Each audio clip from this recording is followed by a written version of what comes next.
Okay, so I recently shared a study that just came out. It was published a couple days ago out of Sweden. It was basically a large epidemiological type survey looking at people and wanted to know what was that distinguished people that made it to 100 years of age. And what they found out, among other variables, that people that had slightly higher cholesterol, and in this case, the average cholesterol of the person making it to 100 was 243 milligrams per deciliter, which is slightly higher than the folks that didn't. So that was interesting. And then the other thing was that their blood glucose was actually significantly lower than the people that did not make it to 100. So their average was 91 for the people that made it over 100, and it was quite a bit higher for the people that did not. There were some other things like the iron for the people who lived to 100 was slightly higher, which is a little surprising to some people, and then some other markers, creatinine and the other things. So anyway, I posted that up there and saying, hey, look, here's a study that shows that older people with higher cholesterol appear to live longer. And of course, you get the usual pushbacks about, well, why are you showing epidemiology when you say how bad it is, and so on and forth. And so the reason for this is, number one, it's not a food epidemiology study. So when we're relying on food frequency questionnaires, how much food did you eat and what type was it, what type was it for the last 20 years, no one gets that accurate. There's no way that's even closely accurate, and yet that's the data you're going to lean on.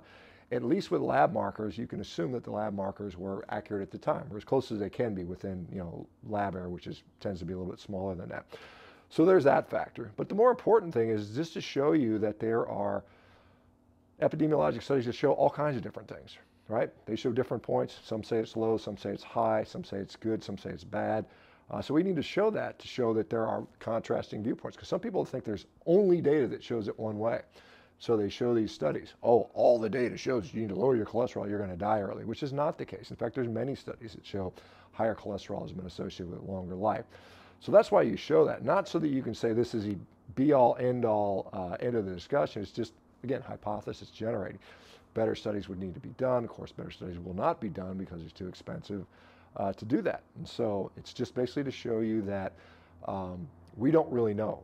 And most of the nutrition science really can't inform us that. It's just bad science in general, right?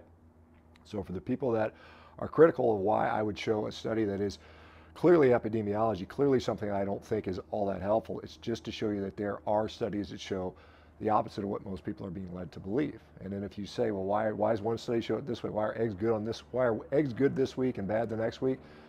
The point of showing those contrasting studies is not to say one is right or the other. The point is the whole science is kind of poor. And so you're kind of still, like I said, you're kind of left to your n=1. You're left to, in my view, see what's working for you, judge where your health is today and tomorrow. And that's what you need to probably focus on, rather than there's some study that's going to show me that if I eat this magic nutrient, I'm going to live an extra 5 years. I mean, that's all BS. I hope you guys don't fall for that.